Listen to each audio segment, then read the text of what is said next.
let's go live. And we should be live very soon. Cool, we are live. Hello, everybody, and welcome to Meetup number 69 of the Data on Kubernetes community. It is no coincidence that on such an auspicious meetup, we are joined by two amazing guests we'll get to in a second. Before we do, got to give a couple of quick pointers about this meetup. As it is meetup number 69, and also our second meetup with Cockroach, it's kind of a big deal. The last meetup that we had with Cockroach was in January when Cockroach had just announced that they got 160 million in funding. Congratulations.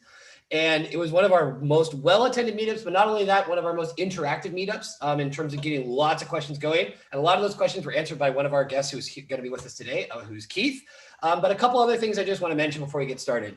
If you haven't already subscribed to our channel, please do so. If you're not in our Slack, please jump in, introduce yourself. You'll be very warmly welcomed. Another thing to mention as well, too, is that we are already gearing up for KubeCon. So I was actually just in the CNCF ambassadors meeting and talking about traveling difficulties and things like that. But we will be doing a virtual co-located event, most likely on October 12th, just waiting for confirmation, but almost certainly on October 12th. So I'm going to share really quickly here in the chat. We have the CFP that's open. There will be a general CFP and then also a CFP that will be for students, because we'll have a students day a week before that event. So if you're interested in doing that, take a look at the CFP. You can apply a couple of times. So if you have different ideas, you can share them there.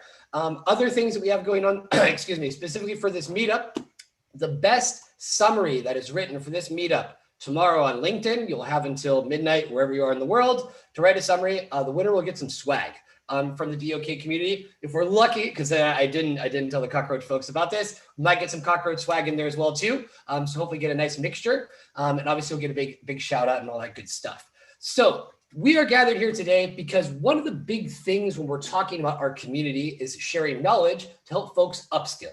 And upskilling in a technological sense, but also so that they can get access to better kinds of jobs. And one of the things that is helping that, or that is forming a part of that process, are certifications related to Kubernetes. So today, I'm going to be joined by Keith and by Jeff, who are both working at Cockroach, who have been working together for 12 years. Do expect a little bit of irreverence and some sarcasm and some light, maybe even light insults, because these two gentlemen have known each other for quite some time. But that being said, I just want to remind everybody, get your questions in the chat and we'll get to them accordingly. There's going to be a quick presentation about Cockroach, so we have some background, and then we'll jump right in the conversation with the two of them talking to each other, hopefully disagreeing with each other about this issue of certifications. So that being said, Keith and Jeff, welcome to the program. Thank you, Bart. I'm about to post into the chat a question about whether or not you breathed at all during that. I have gills. I have gills. You can't see them with my long hair, but that's my secret. I thought you were going to turn purple and fall over, but it's awesome. It's good.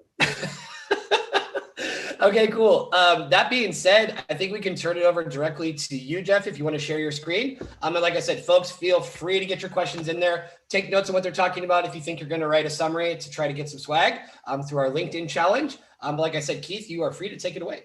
Awesome. Thank you. And thank you for having us, Bart. Really appreciate it. Pleasure. So today we are going to be talking about Kubernetes certifications and whether it's worth it, which is a topic that Jeff knows that I feel strongly about in a variety of different ways. If I start crying, you guys will understand. So obviously, with this being streamed to YouTube, there's a recording of this will be available after the event. So definitely share with your friends. Please ask questions. I can see the chat. Bart can see the chat. You know, we want to make this as interactive as possible. As a matter of fact, like, most of this isn't a presentation at all. We would love as much engagement from you all as possible on anything Kubernetes, actually, not just certifications. So we're going to give you a brief introduction to Cockroachdb on Kubernetes and why you should trust us as far as like knowing a little bit about this topic. If it's for anything else, you can definitely not trust them. No, I'm not trustworthy at all, Bart. You know who's less trustworthy though? People that talk with their video off. So could you turn your camera back on? I was gonna say you are a truly detail-oriented man. I will happily turn my camera back on. We're going to talk a little bit about the Kubernetes administrator certification, specifically from a hiring manager's perspective. And we're going to talk with someone who went through the certification process here in the last 6 months and what it was like and what the value was to him and all that kind of stuff. So my name is who that is. Well, I think it might be you, Jeff. And, Sorry. if it's not you, then you should drop, and whoever is going to cover that probably should join. We'll have somebody else join. So my name is Keith McClellan. I'm the Director of Partner Solutions Engineering at Cockroach Labs. So I've been with Cockroach now for almost 3 years. I got into the Kubernetes sideways. I was a Mesos guy back in like 2014, 2015. Worked at a company called Mesosphere. We were a founding member of the CNCF at the time and did some early work on Kubernetes. So I think the first time I touched Kubernetes was in the 1.0 days, which was a different experience for sure. And then I kind of got away from Kubernetes for a while and came back to it when I joined Cockroach Labs. Really looking forward to kind of the chat today. Jeff, do you want to go ahead and introduce yourself and maybe talk a little bit about your Kubernetes experience? Sure. So yeah, my name is Jeff Carlson. I work with Keith directly, so I report into him. So you guys can send your condolences to me later. But I dabbled. First question. What's it like working for Keith? It's actually pretty good. If you don't mind, there's a bit of sarcastic banter going on, and if you need something, he's direct. But once you understand that that's actually efficient, it works out well. So, and that's not just because Keith's on here. I'd probably say the same thing if he wasn't. So, yeah, and he tolerates my sense of humor, which is always good. Back to, let's see. So yeah, my experience a little bit. I mean, I dabbled a little bit with Kubernetes when I was at DataStax, really just enough to know how to crash a database within Kubernetes. That's pretty much how I did it. So I was not as effective as I would like to have been. And then coming here, it was more the importance on learning it was pretty strong. So we'll get into that more in a little bit, but I feel like it's been a good ride so far. Really good one. Cool. So we're going to talk a little bit about Cockroachdb and what it's like to run it on Kubernetes and maybe why folks should care about it. So we are a distributed SQL database. Largely what that means is we're trying to help customers bring their system of record workloads into a cloud native environment. And we fundamentally believe that Kubernetes is the lingua franca of the cloud, right? It's the operating system for bringing workloads to the cloud in a way that you're not going to regret any kind of some of the architectural decisions you might otherwise make moving legacy applications, right? So we're a horizontally scalable, synchronously replicated system. We do replication the same way etcd does. So we actually share the RAF library with etcd.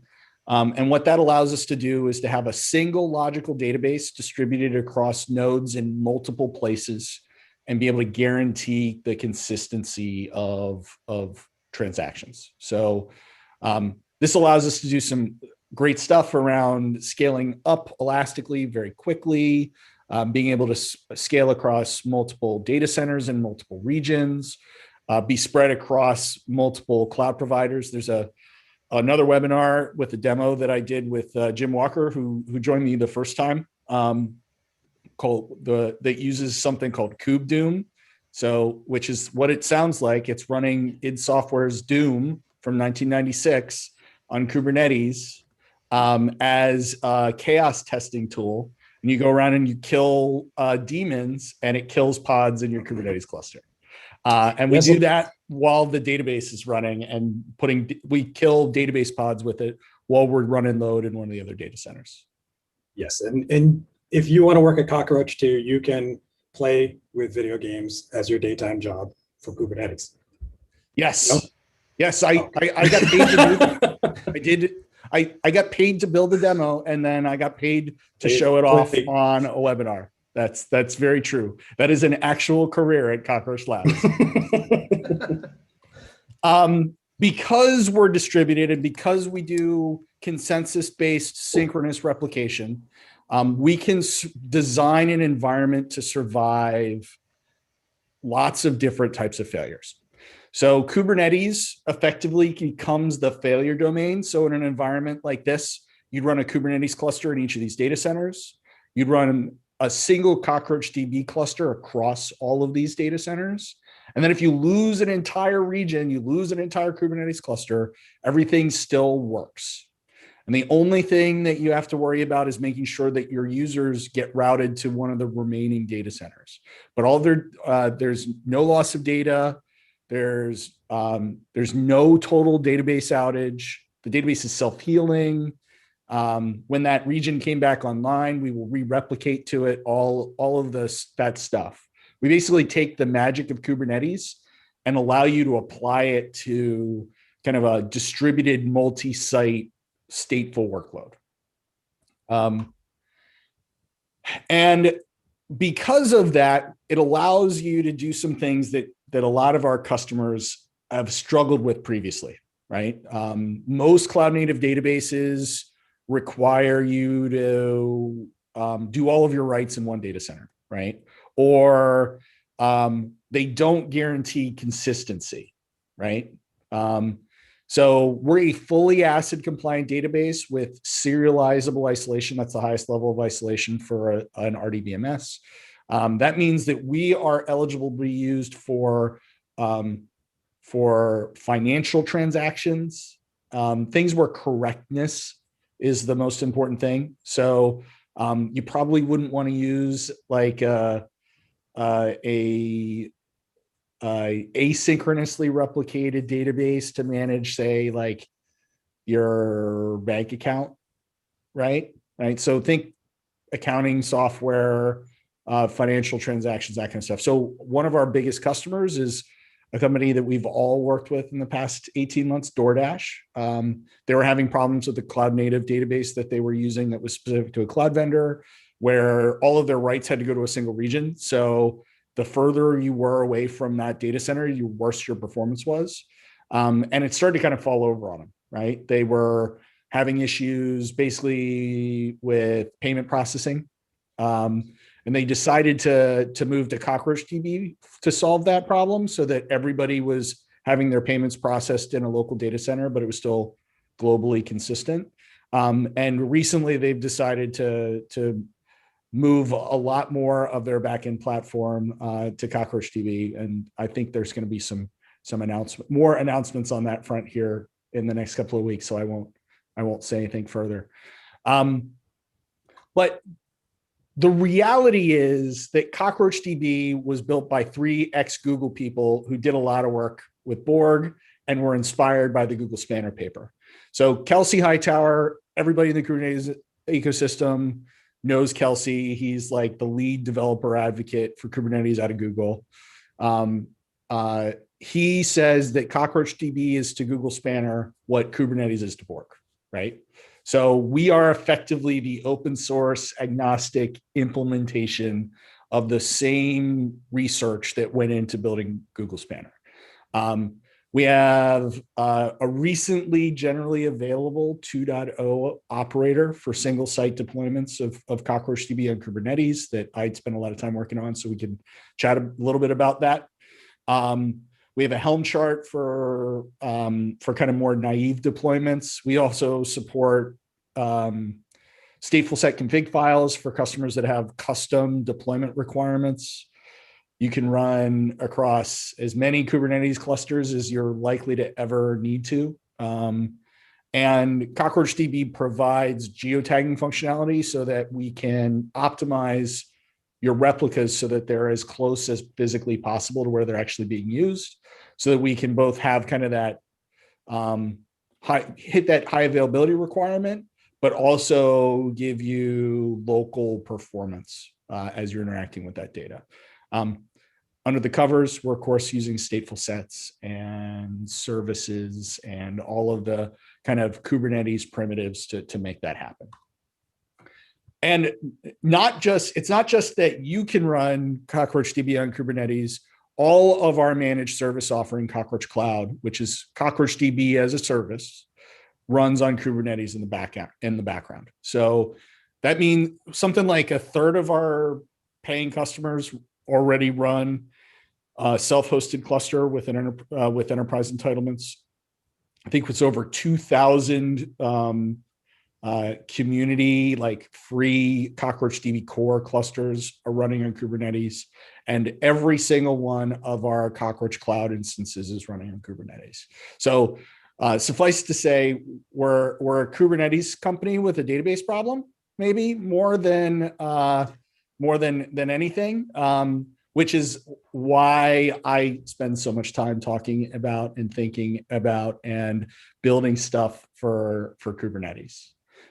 Jeff, did I miss anything? No, I think the only thing would be is if they want to use, is there a free version, Keith?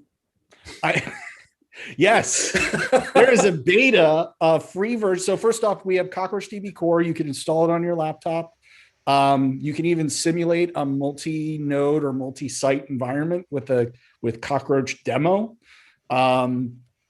There's also Cockroach Cloud has a new multi-tenant offering that's still in beta, but it's available for free to sign up, where you can create kind of a free up to 5 gigabyte Cockroach Cloud instance in our multi-tenant environment just to kick the tires and see how it goes. So there's lots of opportunities to use Cockroachdb.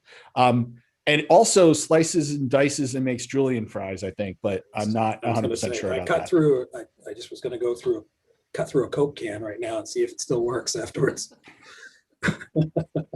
Oh, so from there, all the slide portion of this presentation is now complete. I apologize for making you all sit through that. So from here, I think we're going to talk about 2 high-level topics, and then we can kind of go from there around the value of certifications from kind of both my perspective as a hiring manager and Jeff's perspective as someone who recently went through the process. Yeah. So Jeff, do you? I think do I have anything questions. For you? I think you have some since we have you prepared. On camera. Yeah. Do I? I don't know. My biggest thing is as a so to that point, right? Hiring manager. I mean, what are you looking for a skill set that you try to bring on? Let's just start there. Like, what do you feel is necessary to be successful at Cockroach? Yeah. So particularly in the field, we've kind of discovered that everyone needs an injection of distributed systems expertise when they come in the door. So you already know this, Jeff, but for the folks that are here, pretty much everyone we've hired has some combination of distributed systems and database expertise, right? Whether that's from the Hadoop ecosystem, old school MPP data warehouses like Netezza and Greenplum. Hint, Netezza is where Jeff and I first worked together like 12 years ago. So long. The Mesos and now Kubernetes ecosystem around kind of distributed containerized systems, or they have some cloud background or whatnot. And one of the things that's really hard from my perspective is evaluating the depth and breadth of those skills, right? Because we need people that know like a pretty decent amount about a lot of kind of random stuff to be able to pull it together to run a distributed system like that. So as you're bringing somebody on, how do you vet that?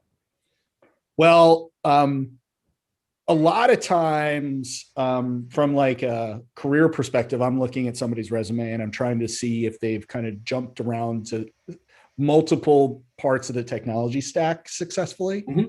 And I'm looking specifically for one of like 15 like distributed systems. Like if they've used Kafka or they've used an MPP database, or they've experienced setting up Kubernetes or Mesos, or they've got Docker experience, or, they talk about HBase or Hadoop or Cassandra or Couchbase, or, insert your probably harder to use than Cockroachdb distributed system here.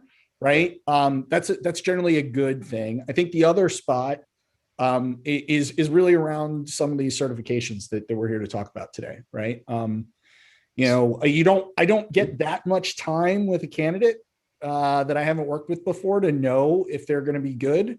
We do send folks a take-home exam, right? Which is basically a 2 to 4 hour exercise. It's kind of intended for folks, for us to be able to evaluate if folks have a baseline of knowledge, as well as for those folks to determine if they like the work of working with CockroachDB. And so part of that, we have the extra credit thing, which I think you know a little bit about. Yeah. So the jumping through hoops, making sure that you build out on Kubernetes or utilizing some sort of platform like that. The other thing, you have the dubious distinction of being able to get a view into is what it's. So right now, the perspective you're giving is as a hiring manager for somebody that's going to be in pre-sales. You also did your engineering stint. So you would do this. I mean, what sort of torture would you inflict upon a candidate there? I'm sorry, what sort of questions would you do for maybe an engineering candidate? Because I assume that's kind of the blend of people that we might have on this. Yeah, so at Cockroach Labs, we do open source interviewing. So the great thing about all this is that there's like a repo, and you can see all of our design and like algorithmic reviews for engineers, which if I get a couple of minutes, I'll go pull the link and drop it in the chat. So what I was using over the last 6 months is we were kind of trying to staff up a Kubernetes team specific to continuing to maintain and enhance our open source operator were things like the same kinds of conversations we were having when we were hiring SREs to run Cockroach Cloud, right? Because the SREs are developers that manage and run, they're running a couple hundred CockroachDB clusters on Kubernetes, and they're running them programmatically. So we figured if that was probably a good skill set. So largely what we're looking for there is a combination of prior art, right? So if you've ever built a project on Kubernetes and published it on your GitHub repo, we're certainly going to consider that, as well as kind of these distributed system design interviews. I didn't actually do the interviews. I asked some of the SREs to do them on my behalf, but they're challenging. It's okay for them to be hard. It's not okay for them to be trick questions, which is why we publish them. That's right. I think the big thing to take away from, at least with our hiring process, we're not going to try and make it so that you're miserable in the interview. That's for sure. But so the other aspect of this is that we're talking to whether to certify or not to certify, right? And what you've mentioned so far is a lot of work experience. So if a person comes in, they have the experience, whether it's distributed or actually directly with Kubernetes, fantastic. But how do you view certifications? So I can as a hiring manager or in general. Yeah, I can use a certification as kind of a surrogate for a line item on a resume, right?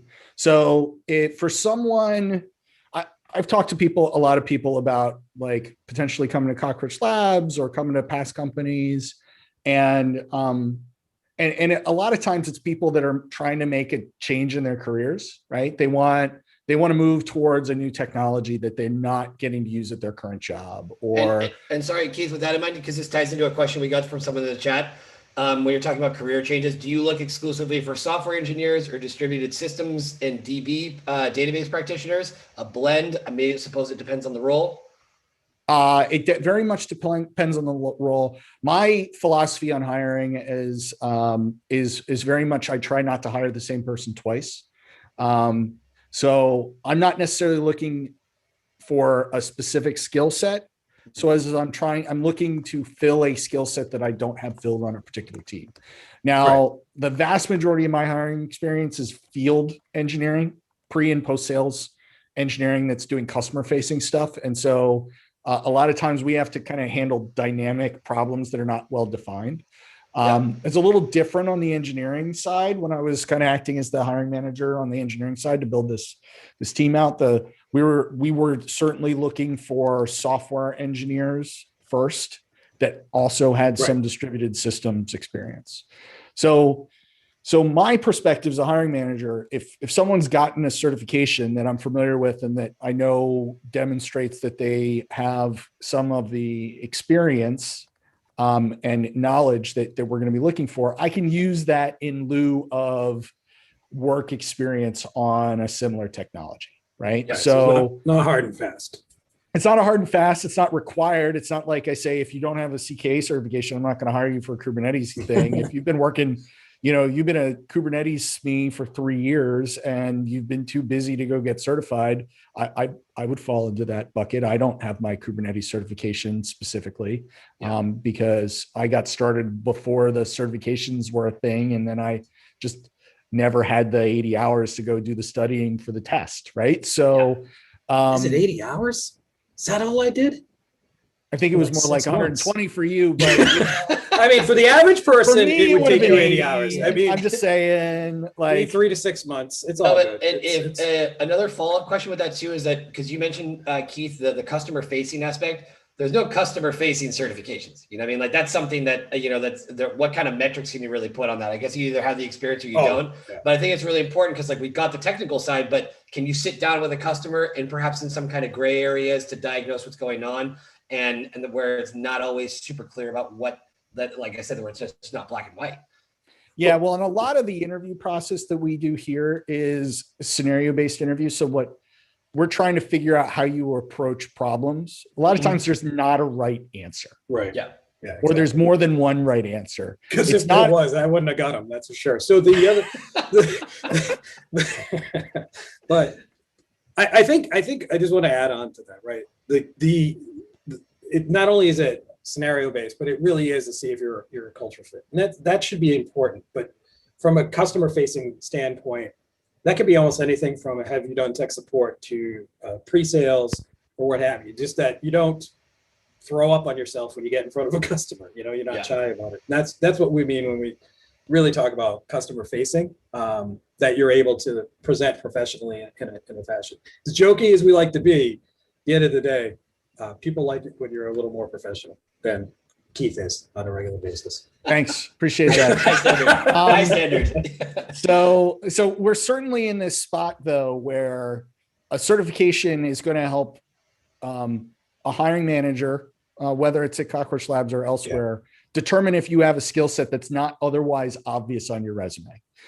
The other thing that I really like, because we actually just hired someone who's going to be starting with us in a couple of weeks, who has taken this to an extreme, but it showed like he was like a sysadmin at a company that would have been a customer of ours. He decided he wanted to get to a vendor, and he put together a plan where he went through some experience at a consulting firm, and now we're bringing him on in a vendor to do pre-sales. And he had this plan, and he used certifications to help him bridge the knowledge gap for each of the steps in his journey. Yep. Not only does that show that he's got this like breadth of technical background, that means that he's going to be able to help us out in a lot of different ways that I might not be able to anticipate yet.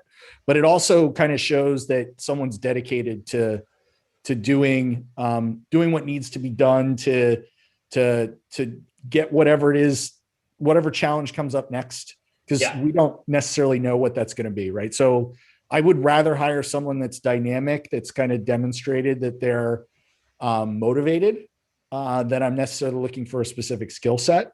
But specific to Kubernetes, the thing that I like about the Kubernetes certified administrator specifically is that it's a kind of a broad brush Kubernetes certification. And prepping for it is actually a pretty substantial time commitment, right? And so someone that's gotten through it, not only were they motivated to get through it, but I know that like they can answer all the 200 level questions about Kubernetes. And maybe they don't know something specific about the CNI plugin that a customer is looking at, but they know the context around how CNI plugins work. And that you said that they have the discipline, the motivation, the tenacity, that if something comes up that they don't know, that they've got that drive and they'll get that. Right. Yeah, exactly. And it's not like the CKA certification is an easy one. It's not the hardest certification on the planet, but it's far from like a cupcake kind of a certification. It's not a walk in the park. And there's a little bit of intimidate. We'll get into it when I go through, but it's a little intimidating to it first. But and because of that, because it's not like super easy to get to, that provides me with the confidence that it's not just like one of those checkbox kind of things. We certainly see some of the associate level cloud certifications are a little too easy to get. And they don't give us the same kind of signal that some of these more rigorous exam-based certifications have. The thing I am not as clear on is the value of some of the other Kubernetes certifications, like the Kubernetes certified developer and the Kubernetes certified security engineer ones. They seem to just be subsets of the CKA exam, right? They don't seem to have a lot of additional information in them that you're not already getting in the CKA exam. I'd much rather someone take the full certification, like the premier one, than one of the specialist ones. Unless I'm hiring them for to solve a very specific problem, I'm much rather have someone that I know is capable of kind of handling whatever might get thrown at them, if that makes sense. I would say the only thing I would add to those two certifications is it does give them a good sense, and you get an idea of where they are trying to focus, whether it's on the application side or the security side. So I do agree with Keith. It did feel like those were subsets, but I think if I were, I used to be a hiring manager, the way I would approach it is that at least it shows the person moving in that direction. They may not be perfect, but the certification, the administrator one is really, it's comprehensive, and really why it takes a while to get through it. So why don't we move to kind of some of the practitioner perspective here, Jeff? So first off, start with why I'm off. Oh, go ahead. Yeah. So why are you so awesome? That's fantastic. I need to ask my parents that. And what was your experience going through the CKA certification this year? All right, cool. So other than being, delightfully awesome, I can thank my parents for. You're also a snappy dresser. I just want you to know that. Well, I wanted to get a shirt on that kind of blinded people at the same time as hypnotized them. Yes. So from a practitioner standpoint, or going through the prep was a lot. I did 2 different courses for it though. There was in my choice in this, not to plug something, but my choice was something on Udemy, right? And Udemy had a pretty good course for the certification because it had the lectures, recorded lectures that you could go through, but it also had this really neat testing. They use cloud code, which allows you they spin up a Kubernetes environment, and then they either walk you through they ask you questions, and you have to basically build it, which is really nice because it's starts with something simple like create a pod, but then at the end of it, you're troubleshooting why your Kubernetes cluster isn't working, and this is all things that they verify behind the scenes, and it quickly aligns to what you're doing for when I finally took the certification. It aligns very well to the certification.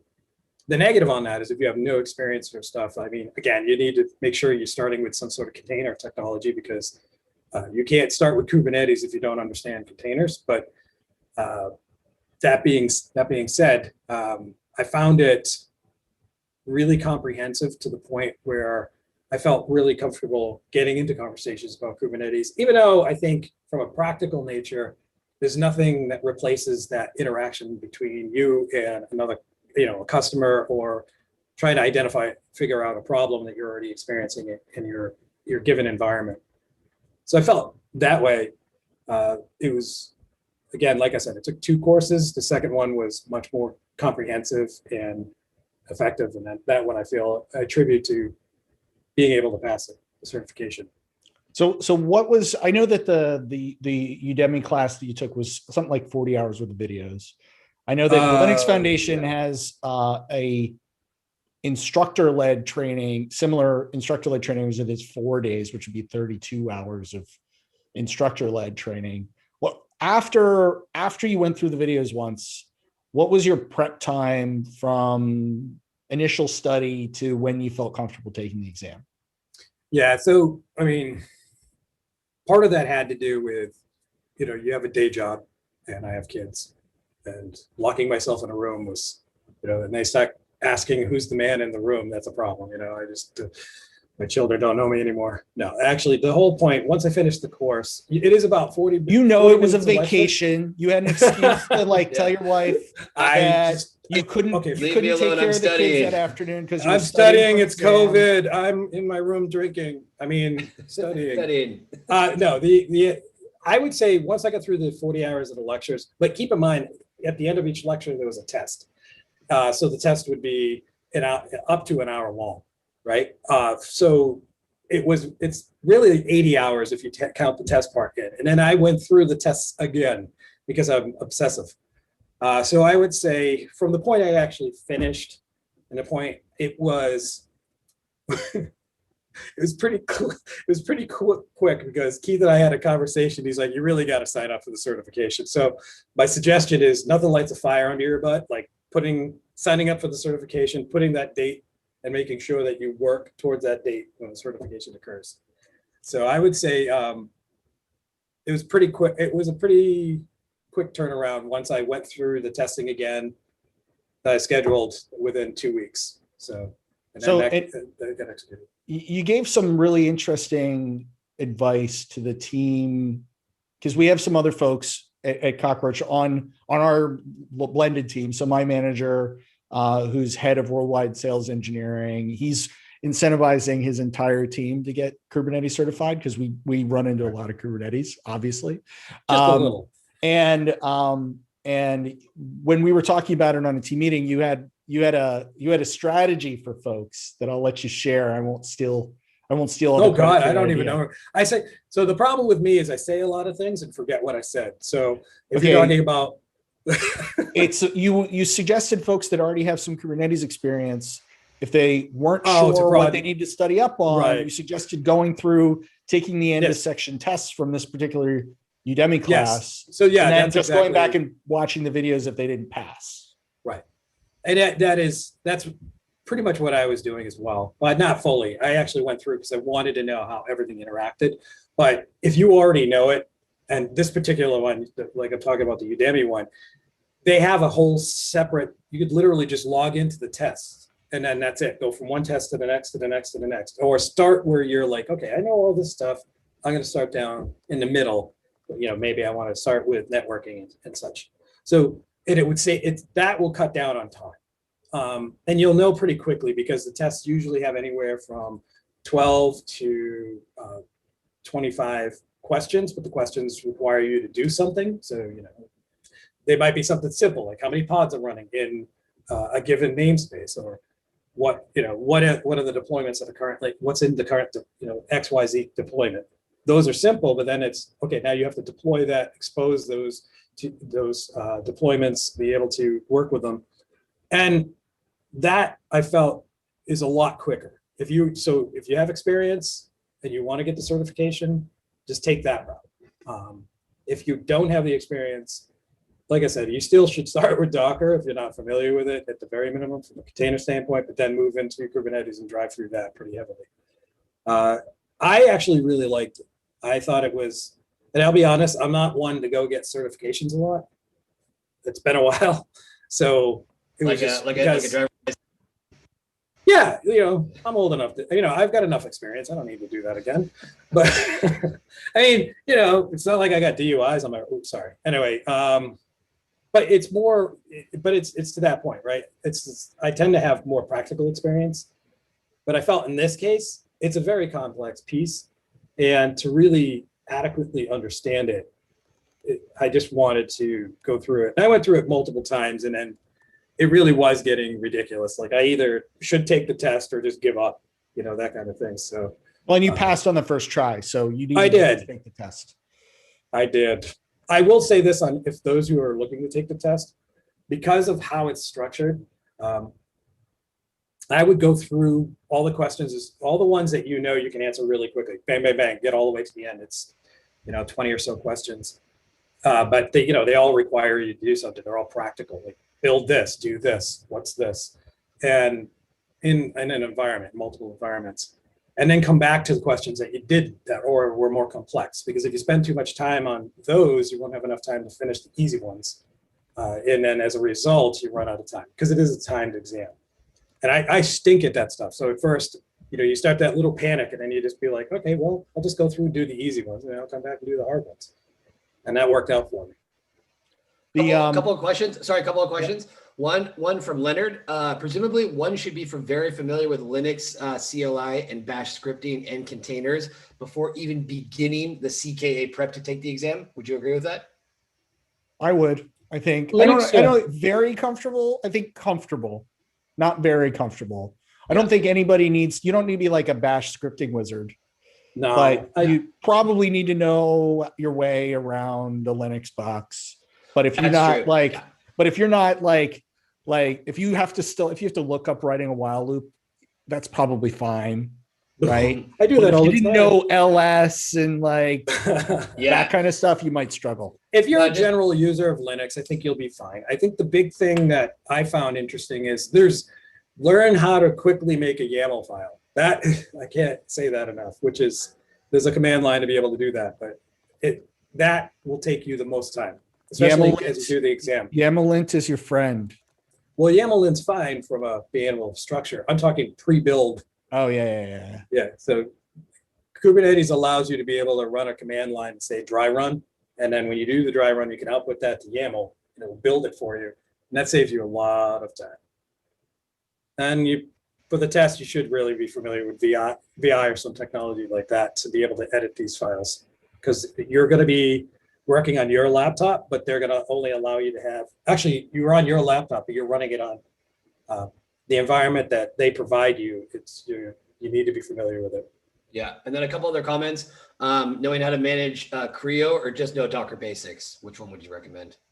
I don't think that really matters that much. It's more the concepts and less the actual tech, right? If you're not familiar with container basics and the difference between a C group and a namespace and that kind of stuff, you might want to, learn that stuff first, because it's definitely impactful when you start thinking about combining those concepts in pods and containers. So and then go ahead, Jeff. Sorry. Yeah, go ahead. No, I was just going to say it really is about you need to know to. I said basics, but you got to go a little farther than that in containers, so that way you're not lost once you're starting to deal with them within Kubernetes. Because if you don't start there, you're going to be really confused once you get into Kubernetes. Yeah. So. And then one other comment, just a comment here saying a bit of AWK, grep, etc. will also be helpful. Yeah, I mean, I think there's more than one strategy there, for sure. I don't normally use awk or sed for don't diss my awk for my work in Kubernetes. But I might use Perl because I'm old enough that that was always available, or I might use a scripting language to do find and replace. There's also, I'm pretty good with VI, so I know how to do that stuff in VI pretty easily. Yeah. So a little grep and a little VI. Also, I fundamentally believe that if you think Emacs is better than VI, then you probably shouldn't take this exam because you're the wrong kind of engineer for this. I'm just kidding. Joke. But generally speaking, you're going to have a Linux an environment. So you'll have Emacs, you'll have VI, you'll have Nano. So as long as you know one of the three big text editors in Linux, you're probably going to have the tools that you need. Yeah, exactly. Any other questions from the chat? No, but familiarity with Linux. I think we had somebody in our community just doing the intro to Kubernetes course from the LF, and there were some assumptions about Linux that were there that this person wasn't particularly familiar with. So yeah, I think some, Linux, like you said, comfortable, but not extremely comfortable. Another question, should we know a bit about data wrangling? So that would probably help you if you were running Cockroachdb on Kubernetes. I don't know that that's necessarily super important for getting your Kubernetes certification. I think there might be one or two spots, but it's not like the Kubernetes certification has you running a database on Kubernetes. And that's, sorry, go ahead, Jeff. Yeah. No, I was going to say it's more like creating a pod within it. You're going to create a web application that connects up to Redis, might be the extent of it. And even then, it's not really like you need to do anything there. You're not doing any data loading or any sort of manipulation of the data. You just really, it's to show that you can set up an application, get it to communicate between multiple pods, things like that, where it's more practical in real life. Now, but yeah, not data wrangling. Now, if you wanted to go reproduce one of my Cockroachdb on Kubernetes demos, knowing a little bit about data wrangling could be very valuable, right? So I think that because Kubernetes is a system for running other apps, depending on what applications you're going to be running in Kubernetes, there are a lot of supplementary skill sets that could help you have a much more positive experience working with Kubernetes. But they won't necessarily stop you from getting the certification exam or demonstrating that you have a baseline knowledge in Kubernetes. It's more like, hey, well, what are you going to do with it when you want to actually use it for real work? That's where stuff like data wrangling and those kinds of things are more helpful. The other spot, this is kind of more where I learned, because there wasn't a lot of training back then, was Kubernetes the hard way, which Kelsey maintains the GitHub repo. I'm very much like learn by doing type of person. So that's another great potential way to teach yourself Kubernetes and prep for the certification exam. I really struggle to watch videos for a long period. It's like I can watch a 30-minute video, but like 40 hours worth of instructor videos I'd probably tune out after hour 3 and then never tune back in.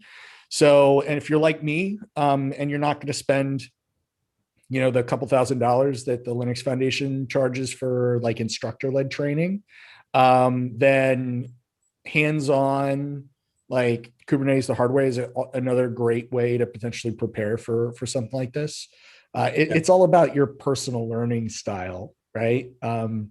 I think if you use both, to be honest with you though, on that, I think if you use both, because I did both as a matter of like, I wanted to create an environment on my laptop. So I've got Kubernetes running. It's a 5-node piece. And then I basically got, Cockroach running on it, right? Yep. So a 3-node Cockroach cluster and an application piece. So I think my recommendation there is, even if you're the ones that like to take the lectures and you like to do all the testing, that's great. Now take, the Kubernetes the hard way and go through and build something. His builds it out. There's 2 different ways you can do it. And then I would also recommend try doing it just try building your own cluster, right? Just keep it simple, but still build it out. And because when we see in the feed, like what I've seen is that the biggest problem we run into is not because people don't understand Cockroachdb, it's just they've set up their Kubernetes cluster wrong. So like understanding how to set one up would be, I think, very, probably more important. Is that okay? Did I say something wrong? You're just staring at the screen. Everybody's scaring me now. I think there's just a little bit of lag, Jeff, and like that's all. There's a little lag? There's a little lag. Yeah. There's a little lag. Now, what I want to follow up on this, because, specifically, since we just got that data wrangling question, what you were mentioning, Keith, like obviously, Cockroach is very much in this space, as well as some other companies that are out there. But as we see the increasing interest in DBREs, we also had a talk in our KubeCon event in May talking about from DBA to SRE, kind of building in these more data-centric skill sets. Do you feel, what elements about data do you feel are well covered in the certifications, and perhaps what ones aren't so well covered, and with the idea that maybe in the future there could be an exam that's more focused on these data questions? Yeah, I mean, I don't think data is particularly well covered in the CKA at all. I think storage is covered well, which is different than data, right? So storage is how we're storing the data and connecting it to pods, but actually using and manipulating and managing that data after the fact is not necessarily well covered, right? And so really the question then kind of becomes, what are you trying to do, right? Like, because one of the benefits and downsides of something like Kubernetes is that you have to build a system that's partition tolerant. So there's this thing called the CAP theorem in data management, which is consistency, availability, and partition tolerance. You can only guarantee 2 of the 3, right? So if you have to be partition tolerant because you're in a distributed system, you can only guarantee either consistency or availability, and then you have to give on the other one in some way, shape, or form, right? So we're a CP database at Cockroachdb. So we guarantee consistency, and then there are certain failure scenarios, like if you lose 2/3 of your cluster, where we may not be able to respond to requests because we can't do a quorum check for that particular query if we've lost quorum on our data replicas, right? There are other databases that are AP databases, like I think something like Cassandra, where you get something called item potency. So you'll get the last write that's available on any node that's currently responding, but it doesn't guarantee that's actually the most current piece of information, right? There are scenarios where you want one or the other, right? Like there are times when 10-minute-old data, it's more important to respond even if your data is slightly out of date than it is to have the latest version of that record, right? And then there are other times, like with your bank account, where if it's ever wrong, like if you were to go and take $200 out of your checking account with a debit card, and then you went and tried to use your debit card 5 minutes later, and it said the money was still there, you probably freak out, right? Yeah. So and you're going to want to pick a database like Cockroachdb for that type of a use case where, so there are design considerations there, right? When you're bringing those kinds of considerations to Kubernetes and you're forced to always be partition tolerant, you're always picking one of those trade-offs. So there's no more one database to rule them all, right? We're not returning to the days of 1992 where you could pick Oracle or you could pick DB2 and use it for all of your transaction processing and all of your warehouse processing and all of your hybrid processing and time series database. Now you're going to pick 3 or 4 different database technologies and you're going to kind of blend them together to solve your problems. And so being able to know what the right type of architecture is to solve a particular problem is really important. And those are the kinds of things that currently aren't being covered in any kind of distributed systems training that I'm aware of outside of college classrooms. You're getting a master's degree in distributed systems at one of a half a dozen universities, like Carnegie Mellon. There's a great school right outside of Toronto that we actually hire a bunch of people from. Okay. I am blanking on. There's I think Cal Berkeley and Stanford have good distributed systems programs, and there's 1 or 2 others. I'm sure MIT does, right? But outside of these master's and PhD thesis programs at some of these universities that specialize in distributed systems and computer science, there's nowhere to learn it other than kind of just getting your hands dirty and getting the practical experience. Yeah. All right. We got a little bit of time left, so I got a couple more questions. These are questions that were put together by our amazing interns. First question for Jeff. From being a data warehouse developer, how did you acquire expertise related to a solutions engineer role? So it's been over a bit of time, but basically what I actually, when I was with Netezza, this is how Keith and I get to know each other. So with Netezza, I was actually in tech support, right? Oh. So I wasn't in the field, but I did most of my career, I've been customer facing on some level. Yeah. I did start in database development and then just slowly moved to operations and then moved more customer facing. And then I had a sales rep actually recruit me to be his SE. And that's pretty much how it started. And that was like 11 or so years ago, 12. Then from there, really at the time I was doing an hour and a half commute one way to work. And when he said, yeah, you don't need to go into the office anymore, I was like, great, I'm sold. He's like, but you got to learn how to present. Crap. So it was, that was the only negative on it for me. But other than that, yeah, working at Netezza was a distributed system. So that's where I got my first flavor, first taste of it there, and then moved into the field. And really, it's just been one of the things I have pretty much done in my career, even though I'm back at a database company again. I moved away from it for a bit, right? To whether it was ETL tooling or governance tooling, or even you just name it, but it always had to do with some element of distributed because it's just interesting. And I've been pretty close to never really being that far from open source. So it's really just, I think a lot of what helps people, or at least it's helped me in my career, is really just being adaptable. And once you get used to being in front of crowds or being on camera or whatever it ends up being, it's really easy after that. And it's just a matter of building out your skill set. Yeah. What is interesting to you? I would say probably the only thing I need left is those type of, I'm always learning. So there's a lot that I need to get better at, definitely a lot.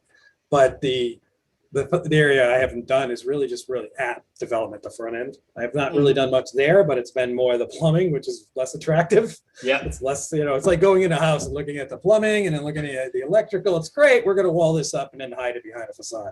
Dirty secret though, plumbers and electricians make more money than the guy that paints the walls to make the house. Oh, that's yeah, for sure. there's that little element too, chasing a little bit of that. But yeah, definitely. I feel like that's where, and then, I've done graph databases too. So it's one of those things where doing a lot of different things has helped. And then Kubernetes just seemed like an extension to that. You know what I mean? It's now a lot of things are running in Kubernetes. Okay, great. I need to know more about that. Yeah. So like you said, just open mind, constantly learning. It's not a static, situation. If you're static, then just stick with one technology and wait for it to be deprecated from society. But that's not the world we live in now. Definitely so not. Yeah. However, if you're a Fortran developer, I know some people, because all the Fortran developers have retired. I know some people that would pay you $400 or $500 an hour to do Fortran development. So everything that was once really useful and it became out of favor becomes useful again at some point later on in your career if you want it to. But even if you go forward with Kubernetes, like it's just, you're learning a distributed technology, container technology, that stuff, it's not going to go away.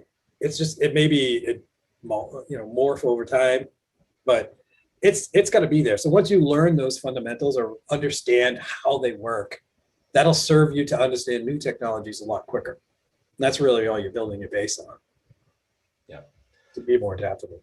Okay, good. And the last questions that we're just trying to get all the speakers to address, because our community is very much focused on data on Kubernetes, which you've well covered. But do both of you think that Kubernetes is ready to handle stateful workloads in production? And could you very briefly explain why or why not, and what makes it possible, or if not, what makes it not possible? Well, I mean, we're running over 100 Cockroach cloud instances in production, and a third of our customers have production entitlements. So it means they paid for a license from us. So they get, 24/7/365 support for Cockroachdb running in Kubernetes. So generally, so I would say that, in the limited sense of running your production workloads on Cockroachdb and Kubernetes, the answer is a definitive yes. Yeah. One of the things that I remind people of is that we talk about Kubernetes like it's a single thing, but it's actually a project, right? And there are a lot of edges that aren't as well defined or understood as people think they are, right? So you can pick one of like 20 different CNIs, and for storage, you've got even more options. And there's an option, you have a couple of different containerizers you can use, right? You don't even have to use etcd on the back end, right? And so So if you're using a distribution that's well tested and well supported, and you're using a platform like Cockroachdb that is well tested and well supported on Kubernetes, then I think the answer is yes. If you are drawing outside the lines or trying to bring a legacy application, like you want to try to run, say, old school Postgres on Kubernetes, it's not a no, it's a maybe. It's really like, are you experienced enough in both running this legacy application and experienced enough in running Kubernetes to make all the right decisions to set it up so it is production supportable? It's not that you can't run Postgres on Kubernetes, but you need to make sure that you're doing you have your synchronous replication to like a warm standby setup that hopefully is in another Kubernetes cluster, and that you've got all of your backups set up properly, and that you've got a load balancer set up in front of it that is smart enough to know when there's a failover going on, how to handle that. And you've got like signal to your DBAs and your systems engineers and your operators that when there's a problem, because, you know, Postgres isn't going to automatically fail over, that someone can do that manual migration for you. Those types of things, right? So there's no one, in my opinion, at least, there's no one right answer there. I think you can make certain easy decisions that make it a pretty clear yes. Yeah. You can make some ambiguous decisions that can make it a maybe. And then there's some things that I would just never try to run in Kubernetes, right? Like there's certain like database technologies that shall remain nameless that are a shared everything architecture, right? That their clustering mechanism requires everything to be able to share every other piece of infrastructure. Kubernetes doesn't manage that well at all, right? And so I wouldn't recommend running that system there. If you can configure it in a shared nothing situation and you can set up your replication and you're comfortable managing all that stuff, then that's the maybe. And I think 80% of applications probably fall into that maybe category. And then there's 10% that's obviously yes, 10% that's obviously no. If that makes sense. Jeff, did you have more to add to that? Yeah, I was just going to say, but it all draws back to, if you are, first of all, it's really just laying out your architecture and how you want to go about this. Because sometimes if you're adding Kubernetes, you're adding a complexity.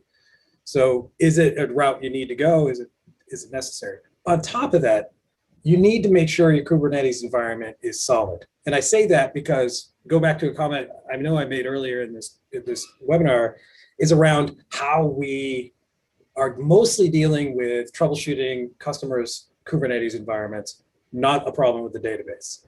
Because what happens is that you're going to start blaming your application for the problem, and it could be the Kubernetes setup. Yeah. Because the person who set it up knew just enough. Yeah. So, but they left out a couple of important details. So that's where I feel like, yes, if you're doing the certification, you get that solid baseline.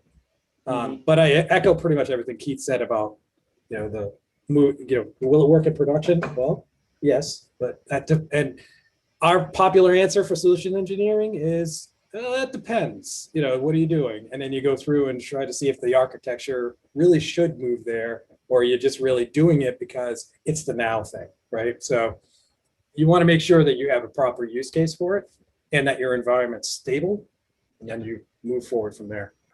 And Jeff, just to follow up on that, because you mentioned, the customer side and perhaps the setup aspect, because maybe some of this relates to issues of trust. Do you think the biggest issue with running, or perhaps reservations about running data on Kubernetes, is the technology itself, or the lack of trust that some people might have? So I think it's less the technology. I mean, again, it goes back to answer that question is more of a depends. Does it make sense to have it in your architecture? Is it something that actually, are you building new, or is this just plugging it into an existing ecosystem? I'm sorry, was the other aspect of that is really just making sure you repeat your question? I'm drawing No, the question of a lack of trust. I love lack of trust. Sorry, thank you. You're a jazz guitarist. You're improvising. It's okay. I'm improvising, and I'm like, wait a minute, what the heck did he just ask me? But it sounds great, Jeff. Keep going. No, it's good. I'll just pontificate on something that has nothing to do with what you asked. It's almost like a political debate. So anyway, on top of that, it's really, I find it really does have it's a lack of knowledge when we're looking at environments. My lack of trust is that I don't think, I'm not fully trusting that the individual set the environment up correctly. That's where I'm coming from. It's not that I don't trust the technology. I mean, we've used it, we're using it in production, so I know it works when it's done right. If it's done wrong, it's the most frustrating thing you're going to experience in a long time. But it's like anything, any other tool. You set it up wrong and it doesn't do what you're expecting it to do. You're going to spend most of your time trying to fix it. Well, And I think sometimes that is the thing, right? Kubernetes intentionally obfuscates where you're running your software, right? I talk about Kubernetes is software that teaches you the art of running your applications when you don't know where your applications are running. And so when you've set the underlying foundations up wrong, Kubernetes makes the wrong decisions on your application's behalf. And so it thinks it's doing what you want it to do because you told it, you declared this is the state I want you to maintain, and I want you to use this type of storage, and I want you to use this type of networking. But there's certain things like, you know, where those persistent volumes landed on your storage array, where they could end up where you think you're distributed and highly available, but you actually have like 5 pods that are all reliant on like one disk array in your in your storage environment. Those are the things where things can really kind of get you into trouble, right? Where things will fail, where you have single points of failure that you weren't aware of. Those are the things where it really comes down to, did you set your system up right? Yeah. Right.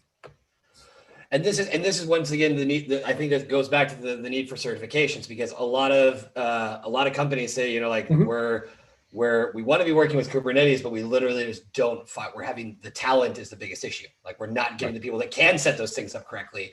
And so then there's more room for error. You know, one of the things that I've certainly noticed about the folks that we've hired that don't have Kubernetes experience and are learning it for the first time working with us is that from the outside, Kubernetes feels like a black box.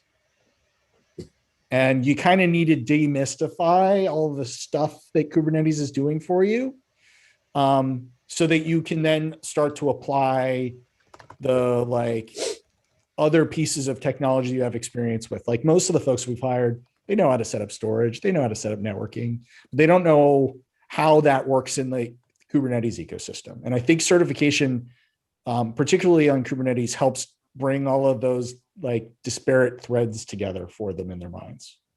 Sure. Yeah, very good. All right, we're over time now, so thank you very much for being so generous. We got a lot of good questions. Still have some follow-up questions we might want to address in Slack. You see the information on Keith's slide right here. Cockroach is very active. They also have a great Slack. Shout out to Lisa, who's running DevRel there, doing a very, very good job. Very vibrant community and lots of stuff happening there. As well as mentioned, they're also hiring. You heard a lot about what they're looking for in terms of hiring. So that information is very valuable for anyone who's interested in exploring those processes. Keith, if you could stop sharing your screen really quickly so I can share mine. Good. And we didn't get to talk about video games, so we'll have to do that another day. Let me know when you can see my screen. Yes. Okay, so while we were talking, our graphic recorder, Angel, was creating a visual summary of all the different things, some of the things that were talked about. There are a lot of things that were talked about. We didn't get to, Jeff, we didn't get Jeff in his Metallica t-shirt, so we'll have to Photoshop that in later. No. That's okay. But anyway, very, very interesting. I think the audience is very happy with all the stuff that we touched on. Very practical and honest, hearing both of your perspectives. Very, like I said, I think the results are good. We've had a couple of other sessions about certifications, but hearing both of your perspectives and experiences, as well as how these things are being directly applied in Cockroach, was very useful. The meetup will, if you arrive late, the session will be on YouTube very soon. We've got a lot of sessions coming up in August. We've got about 15 planned, so it's going to be a busy month. And definitely look forward to having both of you gentlemen back on at some point in the future. So we'll be in touch. Awesome.